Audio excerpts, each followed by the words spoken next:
नमस्कार दोस्तों, भारत का भूगोल सीरीज़ का 14वां अंक में आपका स्वागत है। और मैं चंद्रशेखर और आप देख रहे हैं हमारा चैनल संघर्ष द स्ट्रगल। तो दोस्तों, आज हम बात करेंगे हिमालय की उत्पत्ति की। हिमालय की उत्पत्ति की बात करते हैं इससे पहले हिमालय की उत्पत्ति से रिलेटेड दो सिद्धांत हैं जो सबसे प्रमुख हैं। बहुत सारे विद्वान, अलग अलग विद्वानों ने अलग अलग सिद्धांत दिए, लेकिन इसमें जो दो सिद्धांत हैं वो सबसे प्रमुख हैं। पहला है भूसन्नति का सिद्धांत और दूसरा प्लेट विवर्तनिकी का सिद्धांत। तो चलिए हम पहले बात करेंगे भूसन्नति के सिद्धांत पर। तो हिमालय पर्वत की उत्पत्ति के भूसन्नति के सिद्धांत के प्रमुख समर्थक थे प्रोफेसर अर्गांड, कोबर एवं सुवेक्स। ये तीनों इसके प्रमुख समर्थक माने जाते हैं। भूसन्नति का जो सिद्धांत है, इनके अनुसार लगभग 20 करोड़ वर्ष पूर्व पेंजिया जो महाद्वीप था, जो क्या, जैसे कि आप लोग जानते हैं कि प्रारंभ में जो विश्व के जो सारे महाद्वीप थे एक साथ मिलकर एक सुपर कॉन्टिनेंट का निर्माण करते थे, जिसे पेंजिया महाद्वीप कहा जाता था। और एक उसके साथ एक बहुत बड़ा महासागर था, एक सुपर ओशियन था जिसे पैंथालासा के नाम से जाना जाता था। पेंजिया महाद्वीप का विखंडन हुआ, जिसके फलस्वरूप टेथिस सागर की उत्पत्ति हुई। टेथिस सागर के उत्तर में लॉरेंसिया शील्ड अथवा अंगारा लैंड तथा दक्षिण में गोंडवाना लैंड का निर्माण हुआ। आज से लगभग 18 करोड़ वर्ष पूर्व मेसोजोइक कल्प में वर्तमान हिमालय के स्थान पर टेथिस सागर विद्यमान था। पेलियोजोइक कल्प के अंत और मेसोजोइक कल्प के आरंभ में इस सागर का विस्तार अटलांटिक से लेकर प्रशांत महासागर तक था। तो अंगारा लैंड एवं गोंडवाना लैंड से जो अपर्दित अवसाद थे, जो दोनों तरफ जो अपर्दन हो रहा था, जो कटाव हो रहा था, इससे जो अवसाद है, जो सेडिमेंट है, वो टेथिस सागर के तलहटी में जमा होते गया। और इस सेडिमेंट के जमा होने से इसकी जो मोटाई बढ़ने लगी, और मोटाई बढ़ते बढ़ते ये बहुत मोटी हो गई। क्रिटेशियस युग में अवसादों के इसमें जो है उत्थान प्रारंभ हो गया, ये ऊपर उठने लगा और क्रमानुसार जो है धीरे धीरे दीर्घ हिमालय, लघु हिमालय और शिवालिक पर्वतमाला की उत्पत्ति हुई। 65 मिलियन वर्ष पूर्व इयोसीन काल में दीर्घ हिमालय तथा 45 मिलियन वर्ष पूर्व मायोसीन पीरियड में लघु हिमालय तथा 1.4 मिलियन वर्ष पूर्व मायोसीन पीरियड में लघु हिमालय की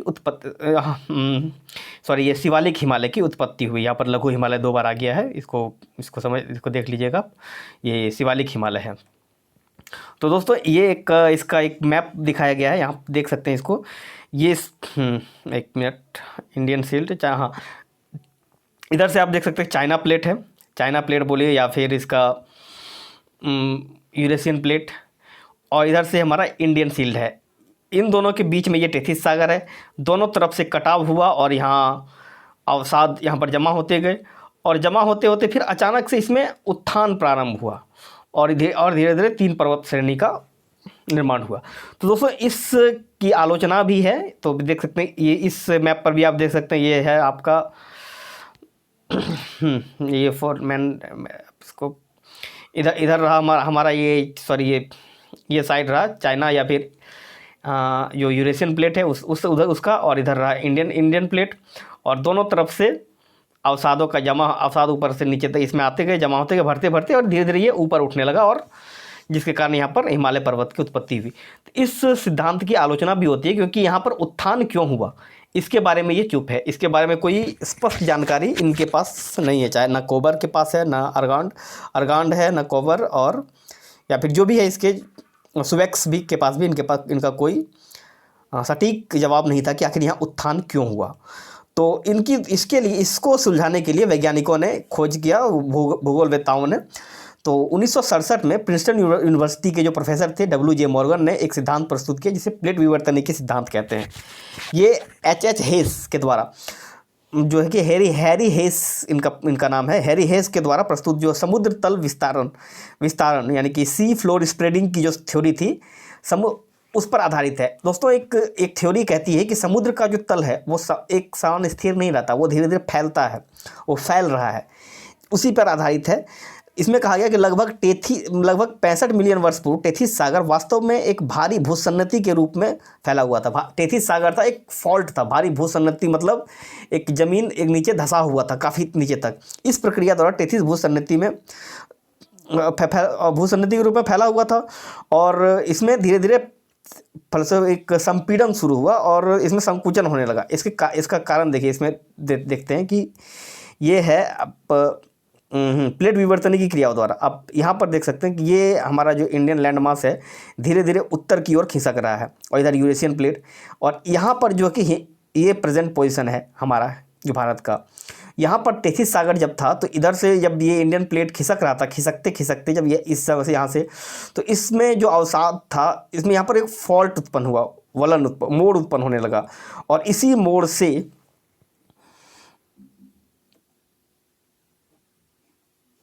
एक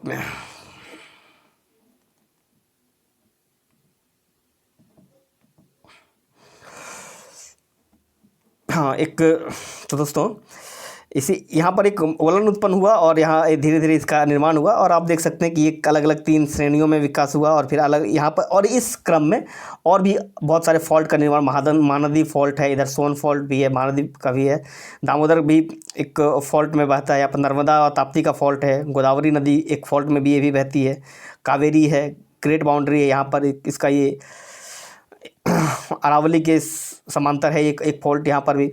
और आप देख सकते हैं कि HHF है, सॉरी ये HFF, इसको जैसे इसको बोलते हैं हिमालयन फ्रंट फॉल्ट कहा जाता है, कि आने वाले समय में एक और पर्वत श्रृंखला शिवालिक के दक्षिण में देखने को मिलेगी। MBT इसको मैन बाउंड्री थ्रस्ट बोलते हैं। और जैसे देखिए आप ये मेन सेंट्रल थ्रस्ट इसकी बात करते हैं हम लोग। अब हमने पहले भी इसके बारे में बात की जब हिमालय की चोटियों के बारे में बात कर रहे थे, तो जो वृहद हिमालय और लघु हिमालय को ये जो है मेन सेंट्रल थ्रस्ट जो है इसको अलग करती है, यानी कि इन दोनों के बीच एक वृहद घाटी है जो इन दोनों को अलग करती है। और फिर अलग अलग फिर यहाँ पर देख सकते हैं एक IST इंडस स्ट्रक्चर भी है। फिर चलिए अब आगे हम इसकी विभिन्न अलग अलग चोटियों के बारे में है, ये सारा हिमालय का ये देख सकते हैं अलग अलग फॉल्ट निर्माण हुआ। और ये हमारे बीच आज हिमालय का एक वजूद देखने को मिलता है। तो इसमें हम तो चल एक बार फिर से हम उसको देखते हैं।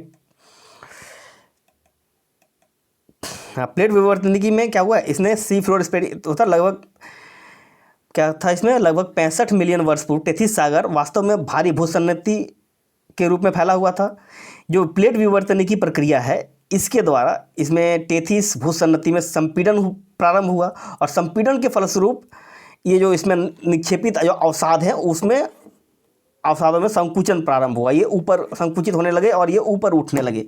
और ऊपर उठने के क्रम में अब आप इसको अभी आपको 1 मिनट में दिखाता हूँ कैसे क्या एक। अब जैसे कि आप देख सकते हैं ये एक इधर से था, एक इधर से था। अब ये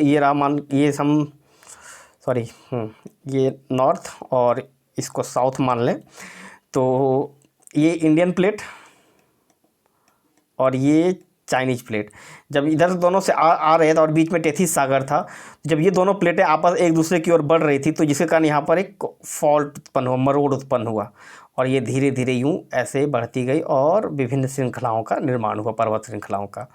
तो दोस्तों ये था हमारा आज का हिमालय की उत्पत्ति का सीरीज़।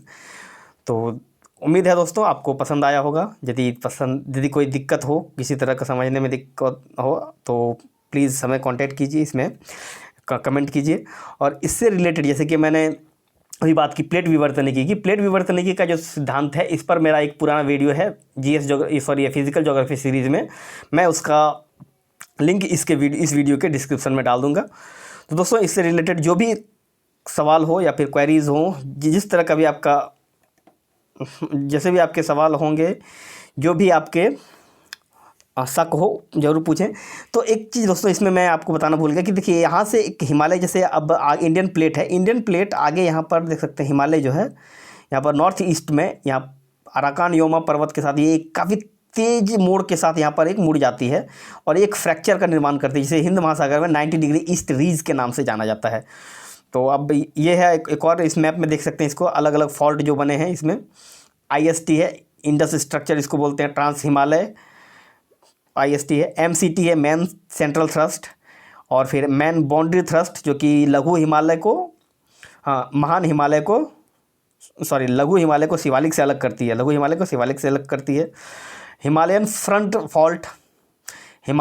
फॉल्ट है जो कि शिवालिक हिमालय के दक्षिण में है, और ये इसीलिए कहा जाता है कि हिमालय के जब ये एक फॉल्ट है तो यानी कि इधर से एक और उत्थान होगा, यानी कि यहाँ एक भ्रंशन है तो फिर एक और उत्थान होगा, जिसके कारण इस क्षेत्र में आने वाले समय में एक और पर्वत श्रेणी देखने को मिल सकती है।